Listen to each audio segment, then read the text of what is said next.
কোরআন তেলাওয়াতর লাগি, জিকির আজকারর লাগি, তাইলে মসজিদে বইয়া যদি নামাজ পড়ে, কোরআন তেলাওয়াত করে, জিকির আজকার করে, তাইলে এই ব্যক্তি তো মসজিদ নির্মাণের সাথে উদ্দেশ্যের সাথে মিল রাখা সে শরীয়তর খাস করে, ইসলামী খাস করে, আল্লাহর হুকুম পালন করে।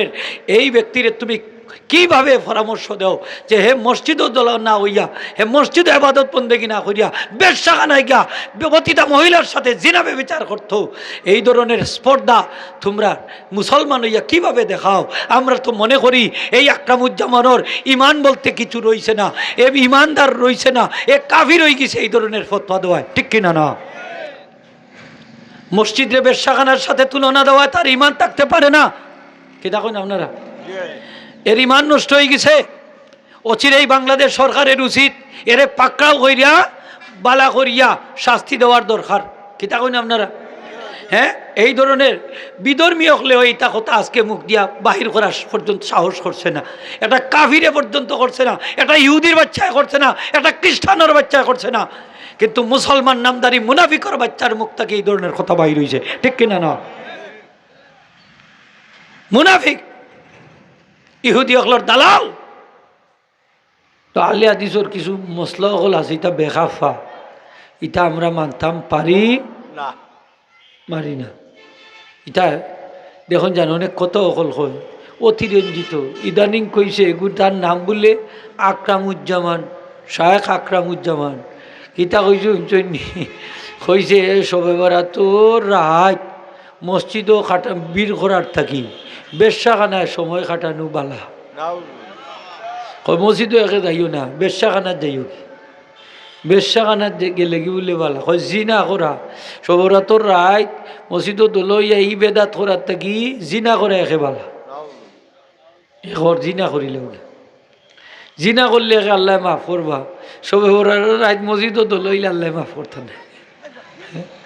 কিতা কত অকল চিন্তা করানি, বেদাত হইলছস বালা কথা অনু থাকি যাস না কেন, ই বেশ্যাখানাত এইবার কথা কছেন, এ মুসলমান নি মনে করুন, এটা কথা মুখে দি বাড়ায়নি, একটা মুসলমানের পক্ষে শুভা হয়নি, এটা আলিমর পক্ষে শুভা হয়নি।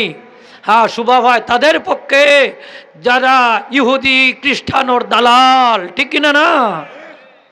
ওই ইহুদি খ্রিস্টানোর পয়সা খাইয়া যে থাই আলিম হইছে, ও তার মুখে দি ইটা কথা শুভা হয়।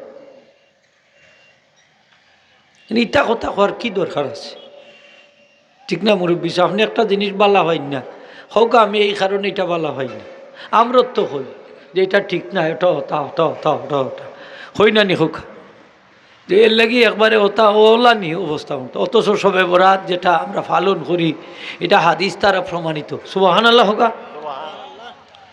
এটা হাদিস দ্বারা প্রমাণিত। হয়তো সবে বরাত হইয়া নাম নাই, কিন্তু নাম তো অন্যভাবে আছে, লাইলাতুন নিসফে মিন শাবান হইয়া আছে, শাবানের ওই 15তম রাত্রি, 14তম দিবাগত রাত 15তম রাত্রির কথা হইয়া হাদিস শরীফ আইছে। এই রাত্রে আল্লাহ সমস্ত সৃষ্টির প্রতি রহম নজর দেয় এবং সমস্ত সৃষ্টির আল্লাহ মাফ করি দিলাই, শুধু দুইজন ব্যক্তি ব্যতীত, দুই প্রকার ব্যক্তি ব্যতীত, মুশরিক ব্যতীত আর হিংসুক ব্যতীত আল্লাহ সব বন্দারে মাফ করি দেন, সুবহান, সকলকে আল্লাহ মাফ করি দেন। আল্লাহ যদি মাফ করিয়া দেন তা কোনো অসুবিধা আসেনি। কত ভাবি তাবি মানুষ ই রাইত মসজিদে গিয়া দোলাও, ওইয়া কেউ কোরআন তেলাওয়াত করে, কেউ নামাজ পড়ে, কেউ জিকির আজকার করে, কেউ তওবা ইস্তেগফার করে, কেউ ঠিক না নি হোক, কেউ দোয়া দুরুদ করে, কেউ কবর জিয়ারত করে, মাঝে মাঝে গিয়া কবরও জিয়ারত করেন না নি করেন। মানুষ আইলে কেউ মানুষরে খাওয়ায়ও, গরিব মিসকিনরে দান সৎকাও করে, তো অসুবিধা না। বাদ কি কাম করলো?